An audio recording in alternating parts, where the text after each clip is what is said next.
Hola, mi nombre es Ricardo y estos puntos hacen referencia a que se va a tratar este video. Les dejo esto para que luego lo lean.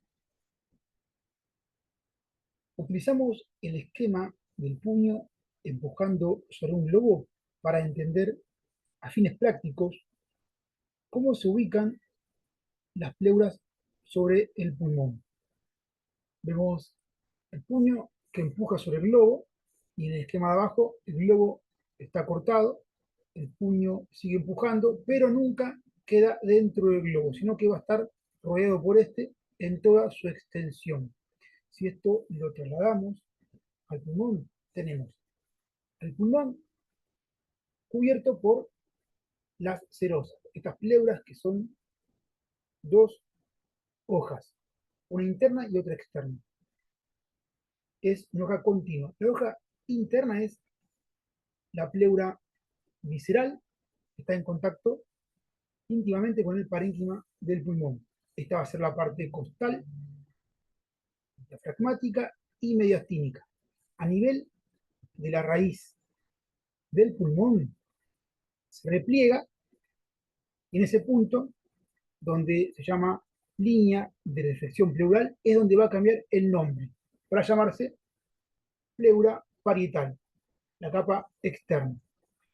Y según su ubicación, al igual que el anterior, lleva el mismo nombre. Será parte miastínica, diafragmática y costal de esta pleura parietal.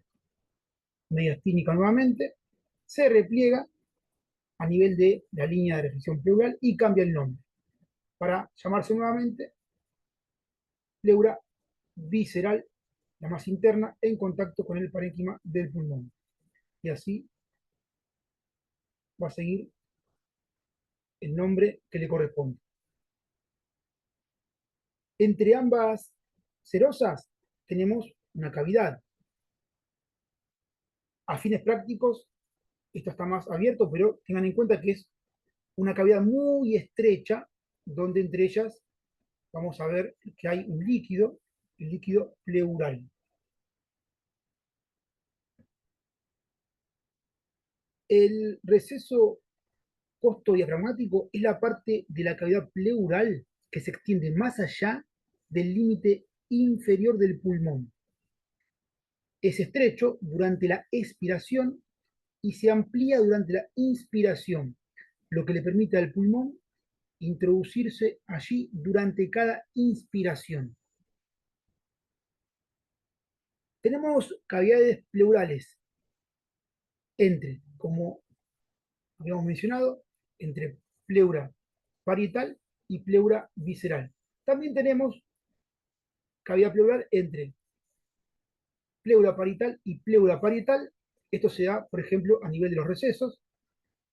Y también tenemos cavidad pleural entre ambas pleuras viscerales. Esto se da a nivel de las caras interlobales, donde son tapizadas por las pleuras viscerales.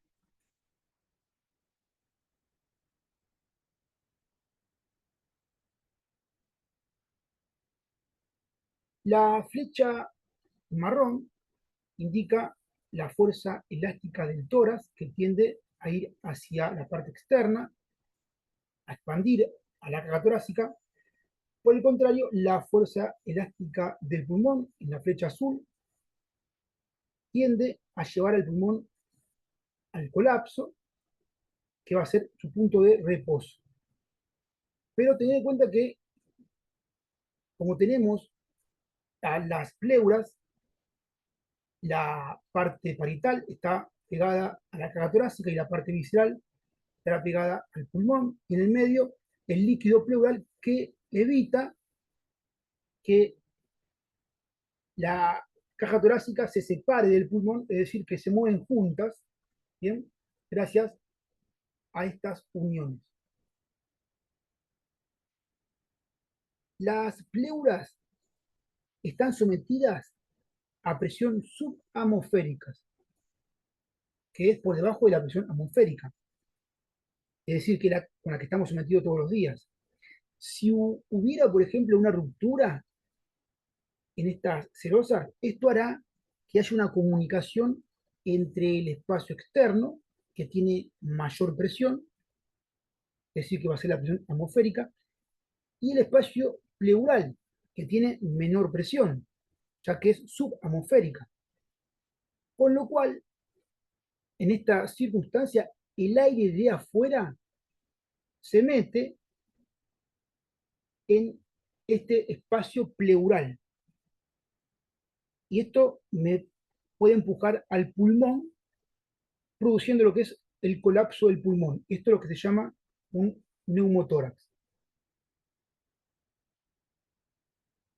La cavidad pleural es un espacio muy estrecho que contiene una fina capa de líquido pleural que va a ser sintetizada por estas hojas pleurales, parietal y visceral.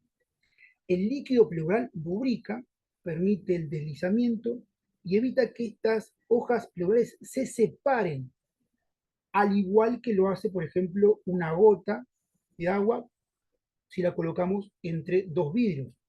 Vemos que cuesta separar los vidrios, ¿no?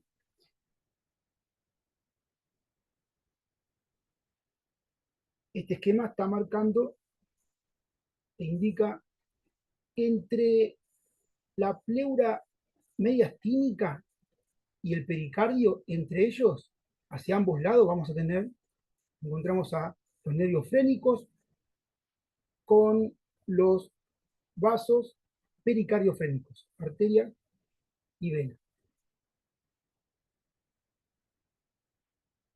En la cavidad pleural puede tener lugar a tres procesos patológicos: neumotórax, cuando se introduce aire en la cavidad pleural; derrame pleural, cuando se introduce líquido en esta cavidad; o un hemoneumotórax, cuando hay sangre y aire. En el caso del neumotórax, si el aire entra con mucha fuerza, por ejemplo, acá tenemos el caso donde entra, se rompe la serosa, entra aire y el pulmón colapsa, ¿no? Acá en este otro esquema vemos que también se lesiona la serosa, el aire entra con más fuerza y empuja a la parte del mediastino hacia el lado opuesto. Es decir, en este caso estaría empujando al corazón y al pulmón del lado izquierdo. Y esto requiere un tratamiento urgente. La toracocentesis se trata de la punción de un espacio intercostal para que mediante un tubo de tórax se pueda drenar el aire o el líquido acumulado. Para eso hay que buscar el quinto espacio intercostal entre la quinta y la sexta costilla, a nivel de la línea medio axilar.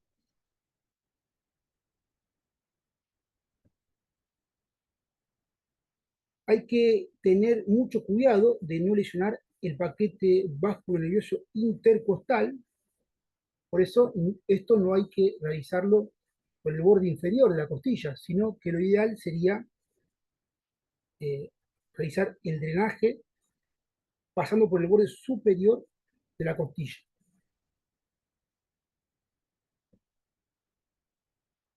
También hay que tener cuidado de no ir más hacia abajo de estos niveles, porque se puede lesionar algún órgano según el lado donde se realice el drenaje.